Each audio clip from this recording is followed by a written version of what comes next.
అందరికీ నమస్కారం. ఈ వీడియోలో మనం Mahatma Jyotiba Phule Telangana BC welfare society వాళ్ళు ఇంటర్ అడ్మిషన్స్ కోసం ఎంట్రన్స్ టెస్ట్ అనేది కండక్ట్ చేసేవాళ్ళు. కానీ ఈ సంవత్సరము జస్ట్ 10వ తరగతిలో వచ్చినటువంటి మెరిట్ ప్రకారమే సెలక్షన్ అనేది చేస్తామని ప్రకటించడం జరిగింది. దానికి సంబంధించినటువంటి నోటిఫికేషన్ కూడా జారీ కావడం జరిగింది. ఇక్కడ మనం అబ్జర్వ్ చేస్తే అప్లికేషన్స్ అనేటివి ఏప్రిల్ 22 నుంచి మే 12వ తేదీ వరకు ఆన్లైన్లో అప్లై చేసుకోవచ్చు. పేమెంట్ డేట్స్ కూడా సేమ్. ఇక్కడ మనకు ఎటువంటి ఎంట్రన్స్ టెస్ట్ను వీళ్ళు నిర్వహించడం లేదు. ఈ సంవత్సరం 10వ తరగతిలో వచ్చినటువంటి మెరిట్ ప్రకారమే మీకు సీట్ అలాట్మెంట్ అనేది జరుగుతుంది అని చెప్పారు. ఆ కేటగిరీస్ వైజ్గా సీట్ అలాట్మెంట్ ఎలా చేస్తారు, మిగతా వివరాలు ఏమిటి అనేది మనము నోటిఫికేషన్స్లో ఉన్నటువంటి వివరాలను చూద్దాం. బీసీ వెల్ఫేర్ సొసైటీ వాళ్ళు విడుదల చేసినటువంటి ప్రాస్పెక్ట్ అంటే నోటిఫికేషన్, ఇందులో కొన్ని వివరాలు ఉన్నాయి. అన్నీ చెప్పుకోకపోయినా కొన్ని సంక్షిప్తంగా చెప్పుకుందాం. వీళ్ళకు ఉన్నటువంటి ఇన్స్టిట్యూషన్స్ ఏమనేది ఇక్కడ పేర్కొనడం జరిగింది. 5th నుంచి 10th క్లాసెస్ వరకు స్కూల్స్ ఉన్నాయి. అలాగే ఇంటర్ కాలేజెస్ ఉన్నాయి బాయ్స్కి అండ్ గర్ల్స్కి. అలాగే డిగ్రీ కాలేజెస్ ఉన్నాయి మెన్ అండ్ ఉమెన్కి. తర్వాత ఎన్ని కాలేజెస్ ఉన్నాయి మొత్తం టోటల్ అన్ని ఇన్స్టిట్యూషన్స్ కలిపి అంటే 327 ఉన్నాయి ఈ బీసీ వెల్ఫేర్ వాళ్ళవి. ఇప్పుడు మనకు ఇంటర్ అడ్మిషన్స్ గురించి డిస్కస్ చేస్తున్నాం కాబట్టి ప్రజెంట్గా 10th ఎగ్జామ్స్ రీసెంట్గా అంటే రేపు రిజల్ట్ రాబోతున్నాయి. ఈ సంవత్సరం 2024-25 విద్యా సంవత్సరంలో 10వ తరగతి లేదా దాని తత్సమానం అంటే సమానమైనటువంటి విద్యా అర్హతలు కలిగినటువంటి ఎవరైతే పరీక్షలు రాసి ఉత్తీర్ణులైంటారో వాళ్ళు మాత్రమే ఈ వచ్చే విద్యా సంవత్సరం 2025-26 విద్యా సంవత్సరానికి ఇంటర్లో ఈ బీసీ వెల్ఫేర్ కాలేజెస్లో అడ్మిషన్స్ కోసం ఇక్కడ అప్లై చేసుకోవాలి. ఆల్రెడీ ఇంతకుముందే 10వ తరగతి అయిపోయిన విద్యార్థులు, గత సంవత్సరంలో అయిపోయిన వాళ్ళు, సప్లిమెంటరీ వాళ్ళు, కంపార్ట్మెంటల్ వాళ్ళు అప్లై చేయడానికి అర్హులు కారు అని చెప్పారు. ఈ నోటిఫికేషన్స్లో మనం ఇక్కడ పరిశీలిస్తే 261 జూనియర్ కాలేజెస్కు సంబంధించినటువంటి వివరాలన్నీ కూడా ఇక్కడ ఉన్నాయి. కొన్నిట్లో సిఓఈ అని ఇచ్చింటారు, అంటే కాలేజ్ ఆఫ్ ఎక్సలెన్స్, అంటే అన్ని కాలేజీలో కొన్ని బెస్ట్ కాలేజెస్గా సెలెక్ట్ చేసింటారు వాళ్ళు, అదని సిఓఈ అని బ్రాకెట్లో మెన్షన్ చేసింటారు. ఇక్కడ ఉదాహరణకు చూస్తే జోగులాంబ గద్వాల్లో మొత్తం 4 కాలేజెస్ ఉన్నాయి. 2 బాయ్స్కి ఉన్నాయి, 2 గర్ల్స్కి ఉన్నాయి. ఒకటి కేటీ దొడ్డిలో బాయ్స్ కాలేజ్ ఉంది. అలాగే శాంతినగర్లో బాయ్స్కి రెసిడెన్షియల్ కాలేజ్ అనేది ఉంది. కొల్లూరులో గర్ల్స్కు, అలాగే బిజ్వారంలో కూడా గర్ల్స్కి ఉంది. ఈ విధంగా మనకున్నటువంటి అన్ని డిస్ట్రిక్ట్కి సంబంధించినటువంటి కాలేజెస్ యొక్క వివరాలు, అంటే ఏ ఊర్లో ఏ బాయ్స్కి ఉందా గర్ల్స్కి ఉందా అని చెప్పేసి మిగతా అన్ని కాలేజెస్ వివరాలు ఇక్కడ ఉన్నాయి. ఇది వీడియోలో చెప్పడానికి మనకు టైం ఎక్కువ అవుతుంది కాబట్టి పీడిఎఫ్లో చూసుకోగలరు. మీరు అఫీషియల్గా ఎంజేపీ సైట్ని ఓపెన్ చేస్తే అక్కడ నోటిఫికేషన్ అని ఉంటుంది. దానిపై క్లిక్ చేయగానే ఈ పీడిఎఫ్ని మీరు డౌన్లోడ్ చేసుకొని మీ డిస్ట్రిక్ట్ సంబంధించినటువంటి వివరాలు ఇక్కడ క్లియర్గా చూసుకోవచ్చు. చూశారని మొత్తం అన్ని జిల్లాలకు సంబంధించినటువంటి కాలేజెస్ల యొక్క వివరాలు ఇక్కడ ఉన్నాయి. జస్ట్ ఇవి కాలేజెస్ నేమ్స్, అవి బాయ్స్కా గర్ల్స్కా అనేది మాత్రమే. ఇంకా కేటగిరీస్ పరంగా ఎన్నెన్ని సీట్స్ ఉన్నాయని చెప్పేసి కూడా కింద పేర్కోవడం జరిగింది. అది కింద వచ్చేస్తుంది. ఇంకా పీడిఎఫ్ ఇట్లా డ్రాగ్ చేస్తూ వెళ్తూ ఉంటే కింద ఉంటుంది. మరి ఈ బీసీ వెల్ఫేర్ రెసిడెన్షియల్ కాలేజెస్లో ఏమేమి గ్రూప్స్ ఉంటాయంటే కోర్ గ్రూప్స్ వచ్చేసి MPC, BiPC, MEC, CEC, HEC. ఇవే కాక వొకేషనల్ కోర్సెస్ కూడా ఉన్నాయి. బాగా అబ్జర్వ్ చేయండి. అవి నార్మల్గా మళ్ళీ ఒకసారి చెప్తున్నాను ఏమేమి ఉన్నాయి. MPC, BiPC, MEC, CEC, HEC. వీటికి మీరు చూస్ చేసుకోవచ్చు అప్లై చేసేటప్పుడు ఆన్లైన్లో. నెక్స్ట్ వొకేషనల్ కోర్సెస్ వచ్చేసి 15 కాలేజెస్ ఉన్నాయి.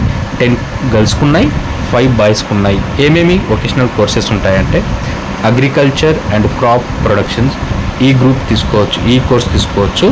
Computer graphics and animations, pre school teacher training, commercial governments technology, multiple health worker, దీన్ని ఎంపీహెచ్డబ్ల్యూ అంటాం.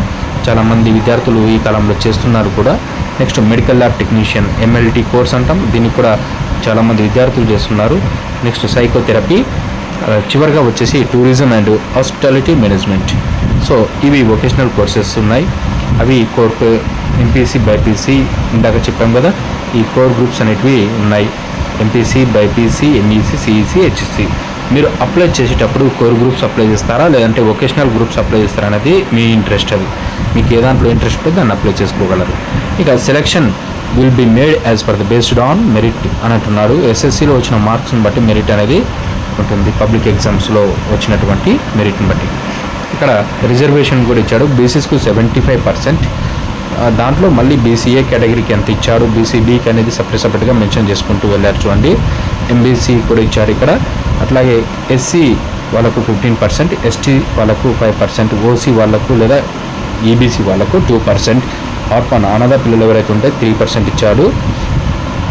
ఈ కాలేజెస్లో ఐఐటి, నీట్, ఎంసెట్, దీన్ని ఎఫ్సెట్ అనుకున్నప్పుడు సిఏ, సిపిటి, క్లాట్ తదితర ఎంట్రన్స్ ఎగ్జామ్స్కు కూడా కాలేజ్లోనే మీకు ట్రైనింగ్ కోర్స్కు కోచింగ్ లాంటిది కూడా ఇవ్వడం అనేది జరుగుతుంది. ఇంటర్మీడియట్ కోర్స్తోనే ఇస్తామంటున్నారు. ఫెసిలిటీస్ కూడా చాలా బాగున్నాయి.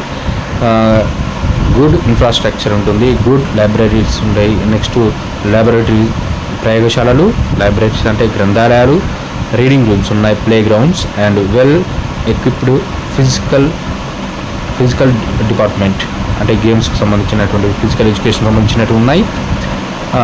ఫ్రీ ఇన్స్ట్రక్షన్ బిసైడ్స్ అంటే బోర్డింగ్ కానీ లాడ్జింగ్ కానీ అంటే ఉండడానికి నివాసం కూడా ఫ్రీగానే అని చెప్పాడు. సెలెక్టెడ్ క్యాండిడేట్స్కి special care will be take for talented and low achievers. బాగా క్లెవర్స్గా ఉన్నటువంటి స్టూడెంట్స్ పైన తగిన శ్రద్ధ చూపుతారు. అలాగే ఎవరైతే లో అచీవర్స్ ఉంటారో వాళ్ళపై కూడా తగిన ఎక్కువ ప్రత్యేక శ్రద్ధ అనేది తీసుకోవడం జరుగుతుంది అని చెప్పారు ఈ కాలేజెస్లో. Bedding material, uniforms, notebooks, text books అన్నీ కూడా ఫ్రీగానే ఇస్తామంటున్నారు. కాస్మెటిక్ ఛార్జెస్కి మాత్రం అమౌంట్ ఇస్తారు. మళ్ళీ అడ్మిషన్ అప్పుడు ఏమవుతుంది, ఫీజెస్ గురించి ఏముంటాయంటే special fee and examination fee అనేది సొసైటీ వాళ్ళే పే చేస్తారని ఇచ్చారు. క్యాష్ అండ్ డిపాజిట్ మాత్రం అడ్మిషన్ అప్పుడు స్టూడెంట్ ఎవరైతే సెలెక్ట్ అయ్యారో వాళ్ళు 1000 రూపీస్ క్యాష్ అండ్ డిపాజిట్ కోసం, అలాగే మెయింటెనెన్స్ ఛార్జెస్ అని చెప్పేసి 1000 రూపీస్ని ఇవ్వవలసి, మొత్తం 2000 అయితే అడ్మిషన్ అప్పుడు పే చేయాల్సి ఉంటుంది. మిగతా స్పెషల్ ఫీ, ఎగ్జామినేషన్ ఫీ అనేది సొసైటీ వాళ్ళే ఇస్తామంటున్నారు. ఇది మళ్ళీ ఎలిజిబిలిటీ చెప్పారు చూడండి ఇక్కడ. ఈ సంవత్సరం అంటే 2024-25 అంటే గత మార్చి నెలలో రాసినటువంటి పబ్లిక్ పరీక్షలు ఉత్తీర్ణులైనటువంటి ఎస్ఎస్సి స్టూడెంట్స్ లేదా ఈక్వాలెంట్ కోర్స్ ఏమైనా చేసిన వాళ్ళు ఉంటే వాళ్ళు మాత్రమే ఎలిజిబుల్, కంపల్సరీగా పాస్ అయి ఉండాలి. సప్లిమెంటరీ, అడ్వాన్స్ సప్లిమెంటరీ రాసిన వాళ్ళు ఎలిజిబుల్ కాదు. ఆల్రెడీ ఇంతకుముందు క్వాలిఫై అయిన వాళ్ళు కూడా కాదు.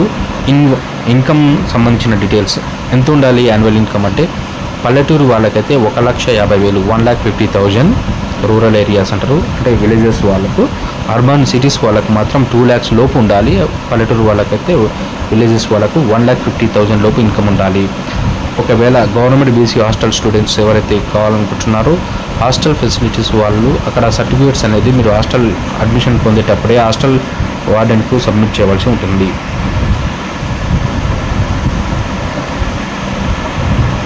నెక్స్ట్ మిగతా వివరాలు ఇచ్చాడు ఇక్కడ సింపుల్గా. ఇక్కడ చూడండి, ప్రైవేట్ క్యాండిడేట్స్ గురించి కూడా మెన్షన్ చేశారు ఇక్కడ. Private candidates should submit nativity certificate, residence certificate కాదంట, అది యాక్సెప్ట్ చేయరంటున్నారు. ఎంఆర్ఓ, తహసీల్దార్ అంటున్నాం, తహసీల్దార్ చేత నేటివిటీ సర్టిఫికేట్ను మీరు సబ్మిట్ చేయవలసి ఉంటుంది ఎవరైతే ప్రైవేట్ క్యాండిడేట్స్ ఉంటారో వాళ్ళు. Next selection of students already చెప్పారు కదా, will be made based on the merit in the SSC marks in the 2025.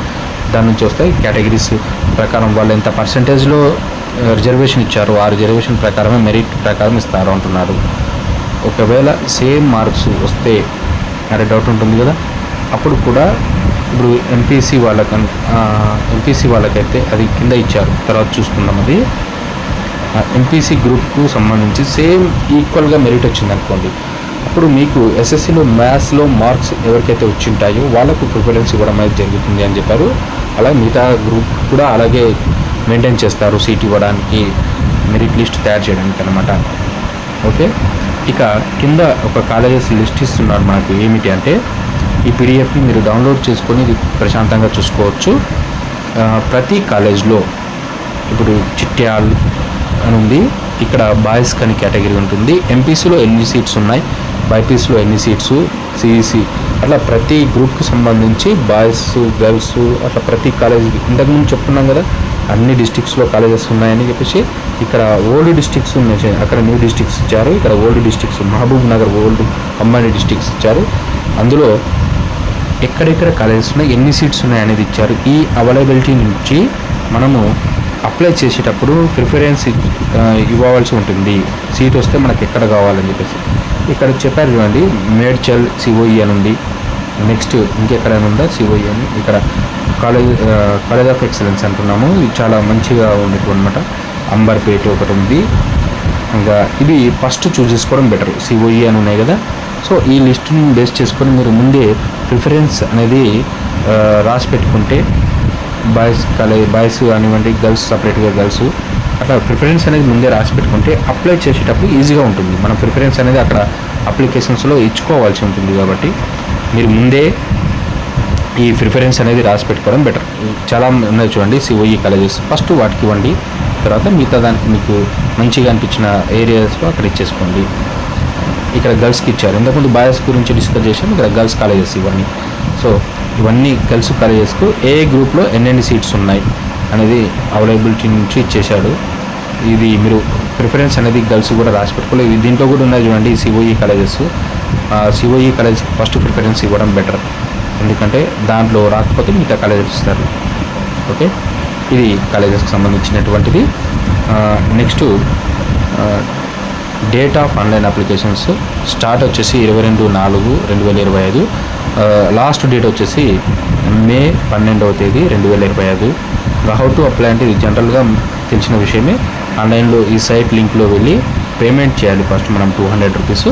ఇంకా మిగతా వివరాలు ఉంటాయి. ఫోటో, సిగ్నేచరు తదితర వివరాలన్నీ అక్కడ ఎంటర్ చేయాలి. ఫాదర్ నేమ్, మదర్ నేమ్ అన్నట్టు అవన్నీ డేట్ ఆఫ్ బర్త్ ఎంటర్ చేసేసిన తర్వాత వాటి కోసం మీరు ఏమేమి దగ్గర ఉంచుకోవాలి అంటే మీ 10th క్లాస్ హాల్ టికెట్ను దగ్గర ఉంచుకోండి. దాంట్లో అన్ని డీటెయిల్స్ ఉంటాయి. మీ father name, mother name, date of birth అన్నీ యాజ్ పర్ స్కూల్ అడ్మిషన్ ప్రకారం ఉంటాయి. కాబట్టి ఫోటో, సిగ్నేచర్ కూడా మీరు సపరేట్గా ఉంచుకోవాలి. ఆధార్ కార్డ్ అడ్రస్ కోసం అక్కడ మీరు దగ్గర ఉంచుకోవాలి. మిగతా వివరాలు అన్నీ కూడా మీరు ఫిల్ చేయగలుగుతారు, స్కూల్ వివరాలు అవన్నీ కూడా కదా. ఈ వచ్చిన తర్వాత అప్లికేషన్ని ప్రింట్అవుట్ తీసి పెట్టుకోవడం, 2 కాపీస్ ప్రింట్ చేసి పెట్టుకోండి. అప్లికేషన్ వచ్చిన తర్వాత సబ్మిషన్ చేసిన తర్వాత ఇక్కడ ఇందాక చెప్పాను చూడండి, సేమ్ మార్క్స్ వస్తే ఎలా చేస్తారు అని చెప్పేసి ఇక్కడ ఇచ్చాడు. The higher marks secured by the candidates in mathematics in the SSC exam. ఎవరైతే మ్యాథ్స్లో ఎక్కువ మార్కులు తెచ్చుకుని ఉంటారో వాళ్ళకు ప్రిఫరెన్స్ అనేది ఏమి ఇస్తారంటే MPC, MEC, CEC groups, HEC గ్రూప్స్కి ఇస్తారు. అదే బైపీసీలో ఎక్కువ మార్క్స్ వచ్చిన వాళ్ళు అంటే బైపీసీ గ్రూప్కి ఎవరికి ఇస్తారంటే బయాలజికల్ సైన్స్లో ఎక్కువ మార్క్స్ అని సెక్యూర్ చేసిన వాళ్ళకి ఇస్తారు అంటున్నారు ఇక్కడ. ఇంకా ఫిజికల్ సైన్స్ ఎక్కువగా సెక్యూర్ చేసిన వాళ్ళకైతే ప్రిఫరెన్స్ ఎంపీసీ, బైపీసీ గ్రూప్స్కి ఇస్తారు. ఈ విధంగా ఇవ్వడం అనేది జరుగుతుంది అంటున్నాడు. సేమ్ అప్పుడు అది ఇద్దరికి ఈక్వల్గా మెరిట్ వచ్చినప్పుడు వీటికి ప్రిఫరెన్స్ ఇచ్చి సెలెక్షన్ అనేది చేస్తామంటున్నారు. అన్ని గ్రూప్స్కి అలాగే ఇచ్చాడు ఇక్కడ. ఓకే, సెక్యూర్ మార్క్స్ చెప్పారు కదా ఎలా సెలెక్షన్ చేస్తారంటే ఇంకా మార్క్స్ 10th వచ్చిన మార్క్స్ మెరిట్ని బట్టి, అలాగే ఆప్షన్ ఎక్సర్సైజ్ ఇందాక చెప్పాను ప్రిఫరెన్స్ అనేది ఇచ్చుకోవాలని చెప్పాను కదా. మీరు అప్లై చేసేటప్పుడు కాలేజెస్ ప్రిఫరెన్స్ ఎలాగ ఇచ్చింటారో ఆ ఆప్షన్స్ని బట్టి ఇస్తారు. అలాగే రూల్ ఆఫ్ రిజర్వేషన్ ఇందాక బీసీకి ఇన్ని % అని చెప్పాను, ఎస్సీ % అని చెప్పాను కదా, దాని ప్రకారం. Next reservation under special category reservations, PW candidates అట్లా ఉంటారు కదా, వాళ్ళకి ఎవరికైతే ఉంటాయో హ్యాండిక్యాప్స్కి వాళ్ళకి సంబంధించి, అలా స్పెషల్ స్పోర్ట్స్ అట్లా వాళ్ళకి సంబంధించి ఆ విధంగా రిజర్వేషన్ ప్రకారం ఇవ్వడం జరుగుతుంది మెరిట్ లిస్ట్ అనేది. తర్వాత మీకు అడ్మిషన్ అప్పుడు ఏమేమి సర్టిఫికేట్స్ తీసుకొని సబ్మిట్ చేయవలసి ఉంటుందంటే transfer certificate TC, SSC marks memo, original study certificate అంటే బోనఫైడ్ కండక్ట్ సర్టిఫికేట్ 4th నుంచి 10th వరకు అడిగాడు. అన్నీ మీరు ఒరిజినల్వే సబ్మిట్ చేయవలసి ఉంటుంది. ఇంకా ఒరిజినల్ ఇన్కమ్ సర్టిఫికేట్, ఇంకా original caste certificate by the tahsildar. Income certificate ఇప్పుడు ఏప్రిల్ 1 నుంచి తీసినది, లేటెస్ట్ది ఉంచుకోండి, ఓల్డ్ది యాక్సెప్ట్ చేయరు, లేటెస్ట్గా అని అడిగాడు. Original physical fitness certificate issued by the doctor, assistant civil surgeon rank కంటే కింది వాళ్ళు కాకుండా ఉండాలి. వాళ్ళ చేత మీరు ఒక ఫిజికల్ ఫిట్నెస్ సర్టిఫికేట్ కూడా తీసుకోవాలి గవర్నమెంట్ డాక్టర్ దగ్గర. ఇక పాస్పోర్ట్ సైజ్ ఫొటోస్ 4, ఇందాక పైన అన్నీ తెలిపారు కదా ఏమేమి సర్టిఫికేట్స్ అని, అవన్నీ జిరాక్స్ తీయించుకోవాలి 3 సెట్స్. తర్వాత cash on deposit 1000, maintenance charges కోసం ఒక 1000, 2000 మీరు అడ్మిషన్ అప్పుడు ఇవన్నీ తీసుకొని వెళ్ళాలి. ఓకేనా. ఇంకా ఏవైనా డౌట్స్ వస్తే ఈ నెంబర్కు కాల్ చేయండి అని కింద ఇచ్చారు చూడండి, ఈ నెంబర్కు కాల్ చేయండి అని చెప్పారు. సో లాస్ట్లో నా వాట్సాప్ నెంబర్ కూడా ఉంచుతాను, ఎవరికైనా డౌట్ వస్తే దానికి మెసేజ్ కూడా చేయగలరు. ఓకేనా. ఇంకేమైనా సందేహాలు ఉంటే అక్కడ మెసేజ్ చేయండి. Thank you for watching.